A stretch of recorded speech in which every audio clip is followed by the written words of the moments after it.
Lord of Mysteries, capítulo 120, Casa de Trabalho. Existe a presença de fatores sobrenaturais. Os olhos de Klein voltaram ao normal, e ele olhou para Leonard e Fry. Leonard riu de repente. Muito profissional e merecedor do título de vidente. Você está tentando insinuar algo, Klein murmurou em sua cabeça. Fry abriu sua mala e tirou uma faca de prata e outras ferramentas. Ele fez uma pausa e perguntou. O cadáver revela que ela realmente morreu de um ataque cardíaco súbito. Você tem alguma maneira de adivinhar uma resposta mais detalhada? Klein assentiu com seriedade e disse. Posso tentar combinar um ritual mediúnico e uma adivinhação por sonhos. Com sorte, poderei obter algo da espiritualidade remanescente da Sra. Lawes. Fry manteve seu estado frio e reservado. Ele deu 2 passos para trás e disse. Experimente. Ele virou a cabeça de lado e olhou para Klein. De repente, suspirou sem muita flutuação em seu tom. Você está se acostumando cada vez mais com esse tipo de situação.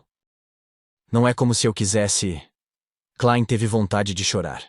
Ele então pegou as garrafas de orvalho puro, óleos essenciais e ervas em pó. Então, rapidamente montou o ritual mediúnico.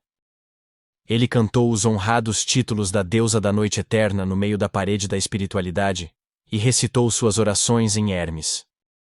Logo, o vento girou em torno dele e a luz ficou mais fraca.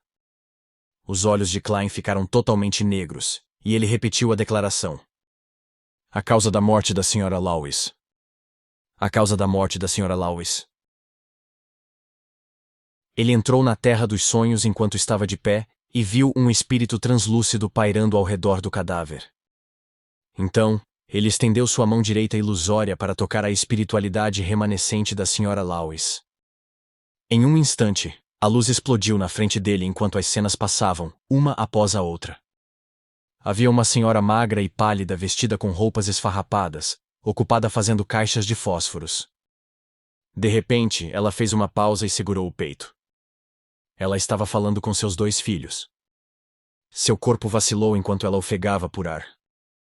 Ela estava comprando pão preto quando alguém de repente deu um tapinha nela. Ela estava tendo os sintomas de um ataque cardíaco de novo e de novo. Ela estava se sentindo cansada e foi para a cama, mas nunca mais acordou. Klein observou cada detalhe, com a intenção de procurar um traço do fator sobrenatural. Mas quando tudo acabou, ainda não havia obtido nenhuma pista. À medida que o borrão se estilhaçou, Klein deixou a terra dos sonhos e voltou à realidade. Ele dissipou a parede da espiritualidade e disse a Fry os resultados, que divertiram Leonard. Não houve sintomas diretos. A maioria das cenas revelou que a Sra. Lawes teve uma doença cardíaca há muito tempo. A única cena diferente foi quando a Sra. Lawes levou um tapinha nas costas de alguém. A mão era clara e esbelta, aparentemente de uma mulher. Para uma família assim, eles não iriam ao médico a menos que estivessem muito, muito doentes. Mesmo que eles fiquem na fila de um hospital de caridade gratuito, tempo não é algo que eles possam perder. Um dia sem trabalho pode significar que não haverá comida na mesa no dia seguinte. Leonard suspirou emocionado como um poeta. Fry olhou para o cadáver na cama e suspirou levemente. Antes que Klein falasse, Leonard rapidamente saiu de seu estado pensativo e disse confuso. Você está insinuando que o fator sobrenatural entrou em jogo quando a Sra. Lawes foi acariciada? Veio da mão esguia de uma dama ou madame? Klein assentiu e respondeu. Sim, mas esta é apenas a minha interpretação. A adivinhação é sempre obscura. A conversa terminou. Ele e Leonard recuaram para o outro lado da cama e permitiram que Fry tirasse suas ferramentas da mala sem qualquer perturbação, para que ele pudesse fazer um exame mais aprofundado. Depois que Fry terminou, eles esperaram enquanto ele empacotava suas ferramentas. Depois de limpar e cobrir o cadáver, ele se virou e disse. A morte dela foi causada por uma doença cardíaca natural. Não há dúvida sobre isso. Ao ouvir a conclusão, Leonard andou de um lado para o outro. Ele até caminhou até o lado da porta, parou por um bom tempo antes de dizer. É isso por enquanto. Vamos para o asilo no Burgo Oeste. Vamos ver se encontramos outras pistas. Talvez possamos ligar os 2 incidentes juntos. Ok, só podemos esperar, concordou Klein. ainda cheio de perplexidade. Fry pegou sua mala, e enquanto pulava e caminhava, passou cuidadosamente pelos 2 colchões do chão sem pisar no cobertor de ninguém. Leonard abriu a porta e saiu primeiro da sala. Ele disse a Lois e ao inquilino: "Vocês podem voltar para casa agora." Klein pensou por um momento antes de acrescentar: "Não tenha pressa para enterrar o corpo. Espere outro dia, pois pode haver mais um exame completo." Tudo bem, policial." Lois curvou-se levemente e respondeu com pressa. Então, sentindo-se entorpecido e perdido, ele disse: "Na verdade, eu não tenho dinheiro para enterrá-la ainda. Eu tenho que economizar por mais alguns dias, apenas mais alguns dias. Felizmente o tempo está esfriando." "Tá." Klein ficou chocado e perguntou: "Você planeja deixar o cadáver permanecer na sala por alguns dias?" Lois esforçou um sorriso e respondeu: "Sim, felizmente, o tempo ficou mais frio recentemente. Posso mover o corpo para a mesa à noite. Quando comemos, posso carregá-la para a cama." Antes que ele terminasse o que tinha a dizer, Fry interrompeu de repente: "Deixei dinheiro para você para o enterro ao lado de sua esposa." Depois de dizer essas palavras em absoluta calma, ele saiu do apartamento diretamente, sem se incomodar com a expressão chocada de Lois e a gratidão que se seguiu.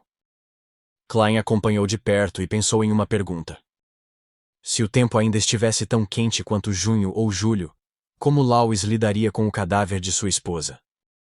Escolha uma noite muito escura com ventos fortes, jogue o cadáver no rio Tussock, ou no rio Coy? Ou apenas cavar um buraco e enterrá-la?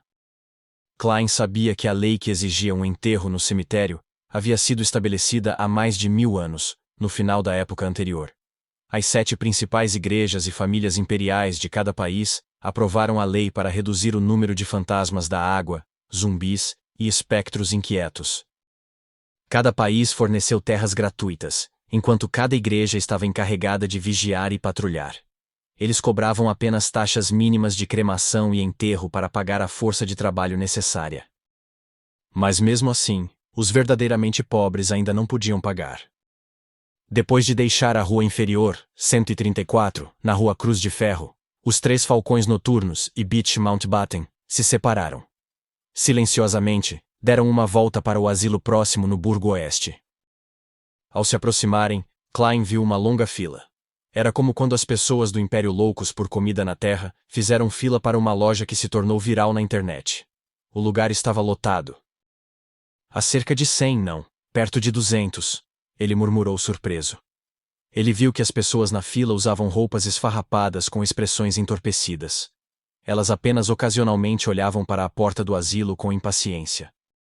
Fry diminuiu a velocidade e disse friamente: "Há um limite para o número de pobres sem teto que cada casa de trabalho aceita diariamente. Eles só podem recebê-los com base na ordem da fila. Claro, a casa de trabalho examinará e recusará a entrada daqueles que não atenderem aos critérios." A recessão econômica dos últimos meses também influenciou, Leonard suspirou. "Quem não conseguir pela fila vai ter que dar um jeito?" Klein perguntou inconscientemente. "Eles também podem tentar a sorte nas outras casas de trabalho. Casas de trabalho diferentes têm horários de funcionamento diferentes. No entanto, cada uma tem a mesma longa fila. Algumas delas esperavam a partir das 2 da tarde. Fry fez uma pausa. O resto das pessoas passa fome por um dia. Então, perdem a capacidade de encontrar um emprego e caem em um ciclo vicioso que leva diretamente à morte. Quem não aguenta as adversidades acaba perdendo a luta para ficar do lado bom da lei." Klein ficou em silêncio por alguns segundos, antes de soltar um suspiro. "Os jornais nunca publicam nada disso, Sr. Fry, quase nunca o ouço falar tanto." "Eu já fui pastor em uma casa de trabalho da deusa." Fry manteve sua atitude fria. Quando os 3 chegaram à porta do asilo no Burgo Oeste, mostraram seus documentos de identidade ao porteiro, que olhava com arrogância para os pobres na fila, antes de serem conduzidos ao asilo. A casa de trabalho foi transformada de uma antiga igreja. Havia colchões e redes por todo o salão de missa. O cheiro pungente de suor misturado com o cheiro do pé de atleta permeava cada canto. Dentro e fora do salão, havia muitas famílias pobres. Alguns martelavam para quebrar pedras. Alguns colhiam carvalho. Ninguém estava desocupado. Para evitar que os pobres dependam muito dos asilos e se tornem canalhas, a Lei dos Pobres, de 1336, impôs uma regra segundo a qual todo pobre só pode ficar no asilo por no máximo 5 dias. Mais do que isso, será expulso. Durante os 5 dias, eles têm que fazer trabalhos braçais, como quebrar pedras ou colher carvalho. Essas são as mesmas tarefas que os criminosos na prisão fazem, explicou Fry a Klein e Leonard brevemente, sem muita emoção. Leonard abriu a boca e ninguém sabia ao certo se ele estava provocando ou explicando. Quando eles saírem deste asilo, podem ir para outro. Claro, eles podem não conseguir se mudar. Talvez para algumas pessoas, os pobres são como criminosos. Colher carvalho? Klein estava quieto. Ele não sabia mais o que perguntar. As fibras de cordas velhas são, na verdade, um ótimo material para vedar as frestas dos barcos. Fry parou e encontrou uma marca queimada no chão. Alguns minutos depois, o diretor e pastor da casa de trabalho vieram correndo. Ambos eram homens na casa dos 40. Salus começou o fogo aqui e apenas se queimou até a morte? Leonard perguntou, apontando para a marca cinza no chão. O diretor da casa de trabalho era um homem de testa larga e protuberante. Ele examinou a área para onde o inspetor Mitchell estava apontando com olhos azuis e acenou com a cabeça em afirmação. Sim. Antes disso, Salus agia de forma estranha de alguma forma? Klein perguntou. O diretor da casa de trabalho pensou e disse. Segundo a pessoa que dormia ao lado dele, Salus estava cantando, "O Senhor desistiu de mim. O mundo está muito sujo. Não tenho mais nada", coisas assim. Ele estava cheio de ressentimento e desesperança. Mas ninguém esperava que ele quebrasse todas as lamparinas de querosene e acendesse uma fogueira para incendiar o local enquanto todos dormiam.